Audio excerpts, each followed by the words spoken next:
The wind had shifted, suddenly dragging fine sand across their faces, stinging their eyes, as the valley tightened around them like a trap, slowly closing its jaws. The seals had taken positions behind burnt vehicles, low rock outcroppings, and whatever. Scraps of metal could provide cover, but none of it felt secure, as the rounds kept coming from all angles. There were too many muzzle flashes above them on both sides, as if the ridges were crawling with fighters. And worse, they were moving staying. Mobile, never allowing the team a clear shot. The sharp crack of enemy rifles echoed through the narrow pass, bouncing from rock to rock, so no one could pinpoint direction, and the snipers up top knew this too well. It was deliberate. It was professional. It felt like more than just insurgents. More like ex-military, and that thought was spreading through the team like cold sweat in the silence between volleys. They could hear footsteps on gravel too far to shoot too close to ignore one of the SEALs. Petty Officer Lanham tried a drone launch to gain elevation and map the threat, but the moment the device left the ground, it sparked mid-air and fell dead. Some kind of jammer was active, and they had walked right into it. The radio net was flickering. Between static and ghost signals, strange delays in team responses, enough to throw off coordination and make every move riskier than the last, Lieutenant Fraser. The team lead tried to regroup them in a staggered retreat formation, but every attempt to fall back was met with a new barrage from the opposite side, pinning them again, forcing them into that hellish center kill zone that felt more and more like a grave. The enemy had patience, that much was clear. They weren't rushing, they weren't screaming, they were methodical. A new kind of enemy, or perhaps an old one with new tools, and the worst part was that the team had only limited rounds left, having burned through mags during the initial assault without ever landing enough hits to shift the fight.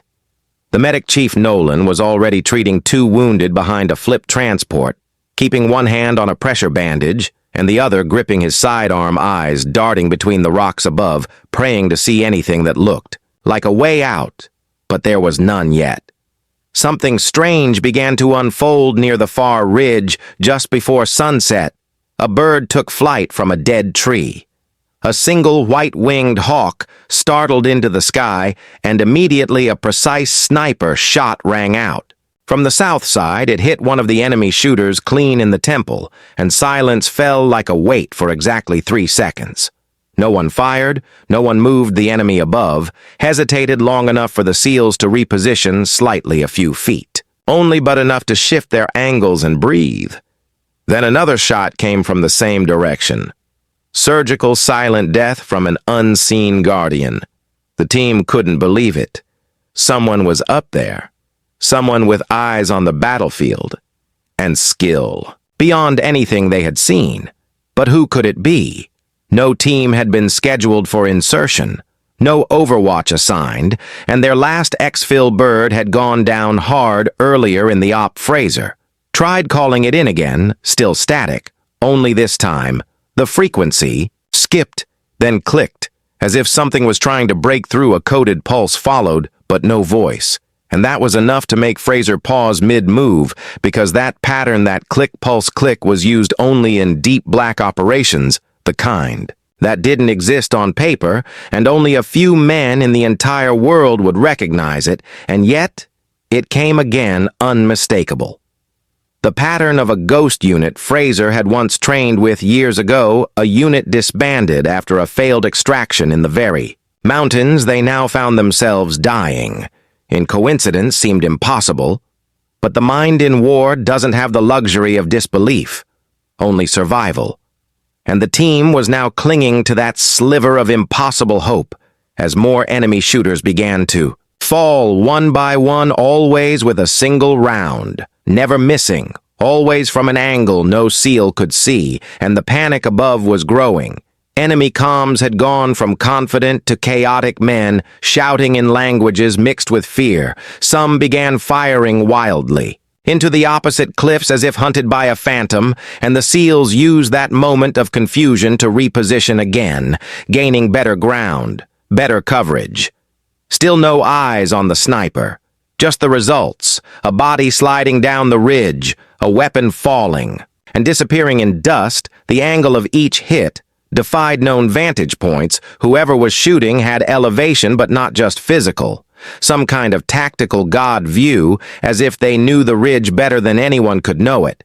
And that was when Lanham whispered something over the team channel, a whisper soaked in disbelief and fear, because what he saw through his optics on a far ledge was a shadow crouched low, not moving, not breathing, just watching, and then it vanished into the rocks like mist that moved against the wind. And suddenly the whole team realized something. They were being helped, yes, but not by any normal backup. This was not protocol. This was not standard. It was personal, and it was surgical. And above all, it was familiar too. Familiar for comfort. Nolan pulled Fraser aside behind the last intact vehicle and said only one thing that chilled the blood in his throat. The angle of those kills the pattern, the rhythm. That's Jake's work, and Fraser froze. Jake was dead, or supposed to be MIA, declared KIA. After an op gone sideways on the Afghan border 2 years prior, he had trained half the men on this current team, including Fraser and Nolan, and his loss had nearly broken them. But now in this valley with death surrounding them, someone with Jake's exact signature was painting death across the ridge with every pull of the trigger, and if it was him, then the story of his disappearance was a lie. And if it wasn't him, then someone had studied his craft down to the breath, and the question burned into every SEAL mind now was not just whether they would make it out alive, but who was saving them, and why had he stayed hidden all this time, and what had turned him from dead hero into ghost sniper on the ridge. And just then, a shadow crossed the moon. The shadow that passed over the moon was brief, but it drew every eye skyward for just a moment before the next shot rang out, splitting the silence like a blade. It came from the western ridge, again a shot that punched through an enemy spotter's scope and sent the body tumbling in silence down the slope. The SEALs didn't celebrate, they didn't move, they just listened, because by now they knew this was no coincidence, and whoever was up there was not just skilled, but precise beyond belief. There was rhythm to the kills, almost like music played with death, as each round landed in perfect intervals, as if this hidden sniper could see the entire battlefield like a chessboard, and each enemy was just another piece being cleared one by one. It gave the SEALs space to breathe, but it also raised more questions, because as much as they appreciated the kills, no one could figure out how this ghost had gotten there or why he was helping, and more than that, why now Fraser gave the silent signal for the team to advance, slowly keeping low eyes on the ridges, each man calculating the risk with every step. Because even with the covering fire, they were still trapped between cliffs too steep to climb, too narrow to maneuver, and too quiet now. Between shots, the enemy had stopped firing almost completely, and that was worse than bullets because it meant they were regrouping or retreating or planning something worse. And still the sniper didn't speak, didn't signal, didn't break cover. Just kept watching, waiting, and eliminating targets with a terrifying calmness that felt less like backup and more like judgment. Nolan muttered under his breath again. He said it without looking, at Fraser. Because he didn't need to. He just said that has to be Jake. And Fraser didn't answer, because deep down, something in him agreed. Something in the way the shots landed and the angles they came from and the timing of each kill screamed Jake's name. A name that hadn't been spoken out loud since the failed op in the Sangan Valley. The one where Jake went in with a team of 6 and never came out. The one command buried in reports and red tape and silence. But now it felt like that op had come back to life in this valley and Jake had come back with it.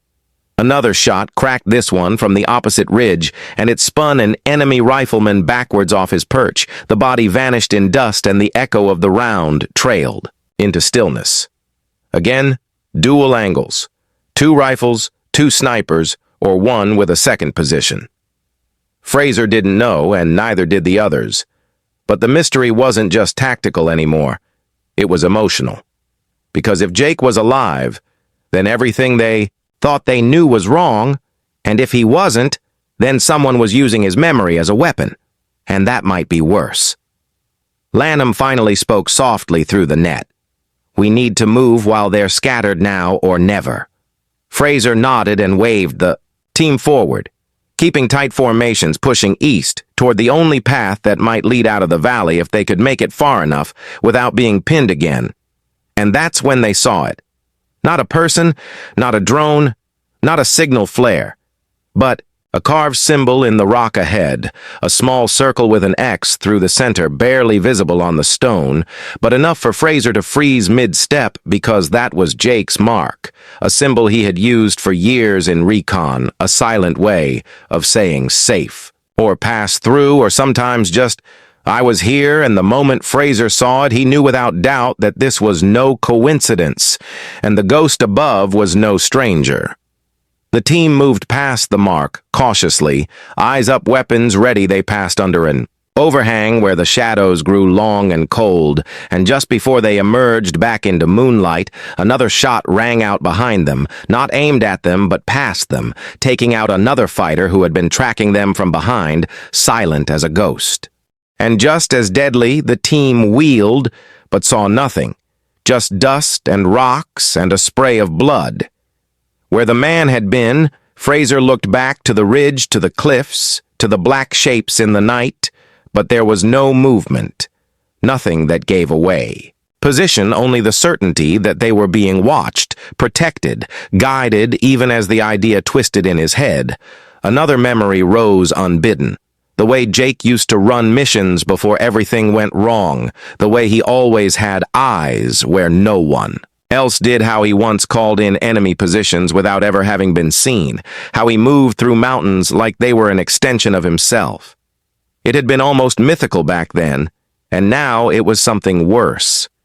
Now it was real, and the question that crawled into Fraser's thoughts was simple and terrifying. What had Jake become out here in the years since they left him behind? They pushed forward, gaining elevation at last, reaching a narrow switchback trail that curved around the side. Of the eastern cliff, still covered by shadows and protected from direct fire ahead, the valley opened up slightly, revealing a plateau, and just beyond that, a narrow draw that led back toward friendly territory, if they could make it across that. Draw, they had a chance, but before they could move, another shot cracked, and this one came from higher than any previous angle. It took out a mounted gunner in a hidden nest directly above the draw, a nest none of them had seen and likely would have. Killed half the team had they walked into it. Another shot followed, taking out the spotter beside him.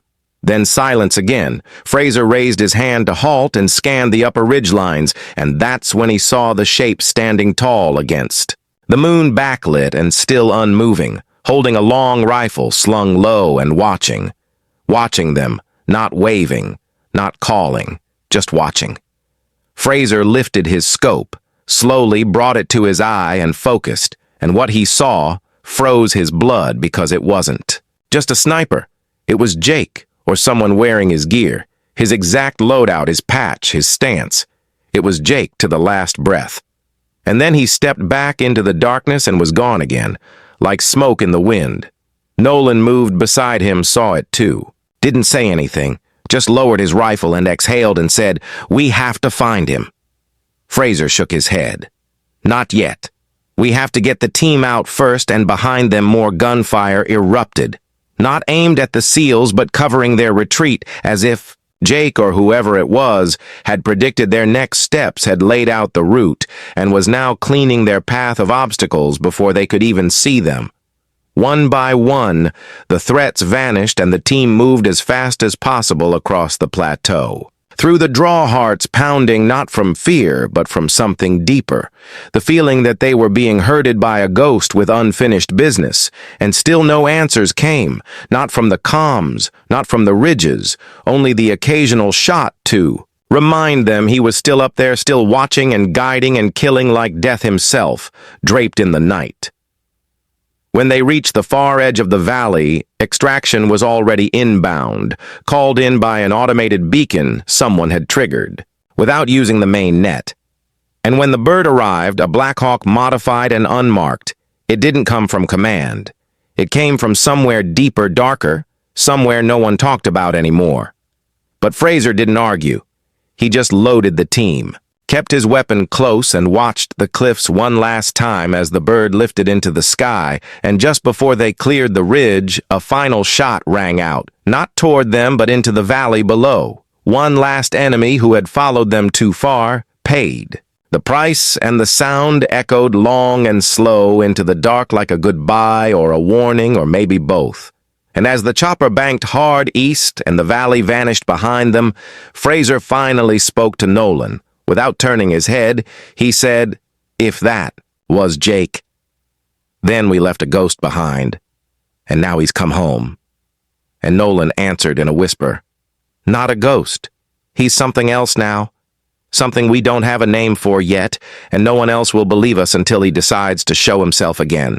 And the team sat in silence, not speaking, not breathing, just watching the ridges vanish in the darkness, waiting for the next time the sniper in the mountains would choose to return. The rotors of the Black Hawk beat against the night air like the wings of some great beast clawing skyward. The seals clung to grips and straps, sweat cooling on skin where bullets had burned flesh thrown by rocks, and by fear and by desperation, they watched the valley drop away beneath them, cliffs that had trapped them, shadows that had tried to swallow them whole. And still, Fraser could feel those cliffs watching back, as though the rock itself were alive and waiting. He scanned each ridge, each crevice with eyes raw from strain, hoping to catch even the smallest movement that would betray the sniper's location, but there was nothing but darkness broken only by moonlight glinting off spent brass and broken stone. Inside the chopper, the team counted ammo, each clip lifeless now in their hands each round. A promise unkept each silent chamber. A question they could not answer.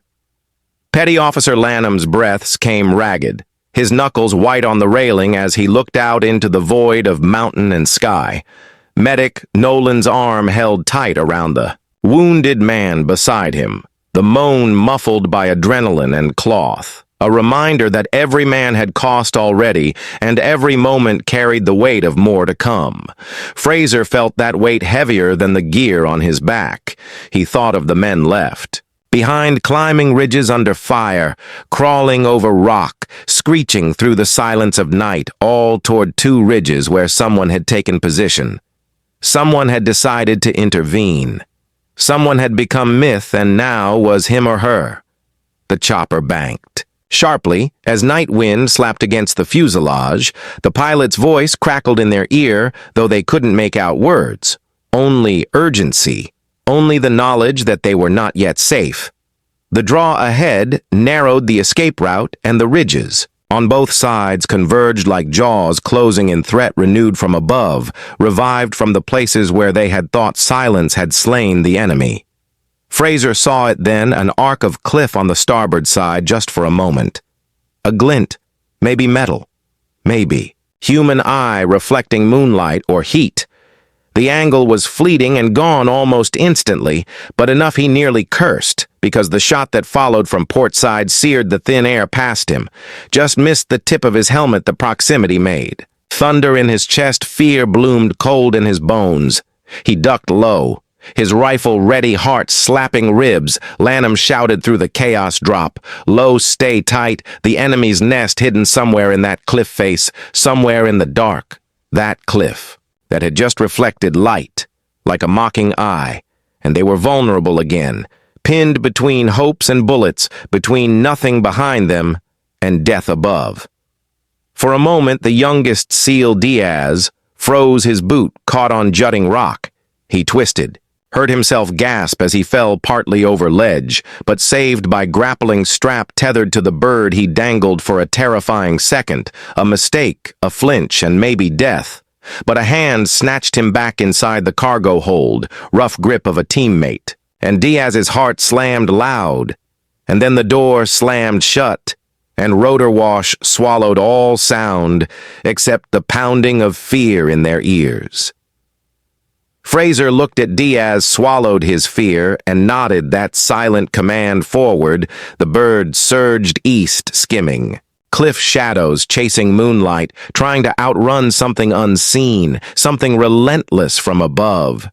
From ridges they had just left, they could feel the sniper tracking them, still judging the escape route, controlling the path as though he had laid it. From the shadows they passed, that arc of cliff now behind them, crowded by rocks, steep dropping down into darkness, and still no voice, no radio call, no signal, no flare. Just the echo of round missing by inches, and the knowledge that someone was up there above them, perched between rock and sky, watching them live. They breached a small ridge top, and the Black Hawk dipped low, trying to clear the peaks overhead, turbulence rocking them violently. And there it was again, the flash on the higher cliff, the silhouette brief but precise. A rifle rose lowered, hoisted on shoulder, then vanished behind a jutting boulder, just enough to warn them not clear, not yet, not safe. Lanham cursed under his breath, his rifle raised anyway, scanning but nothing. Definite nothing to call to or shoot at, only that memory of Jake's stance from training corridors, from early missions, laughing in the mess tent, cleaning weapons in the hangar in daylight, and now here in this moon, cold-ridged hell, seeing that. Same posture against the moonlight, and then gone. The extraction zone came into view, a landing site carved into a plateau barely big enough for the skids. The wind howled over the chopper's blades, whipping loose dirt and buffeting the team there. Descent felt slow, stretched by tension, by uncertainty. Every man's senses raw, every nerve on edge, because they knew landing meant exposing themselves wide open to the heights above, to nests they could not see, to bullets that could ride down. The cliffs unseen and unannounced, as if wired with patience, as if alive with vengeance. Fraser motioned for Diaz and the wounded to prepare for landing. The chopper set down skirts, brushing stone dust clouds, rising, choking low vision. The team spilled. Out rifles raised, scanning up, scanning across edges, scanning for the flash, for the glint, for the silhouette. They expected the shot to come the moment their feet touched stone, and it did. The first round came ripping from above, slamming into the chopper's starboard side metal, screeching like wrath. Jolting everyone backwards, the wounded man cried out, the youngest SEAL Diaz caught in sheet of dust, and spray his ears ringing but alive.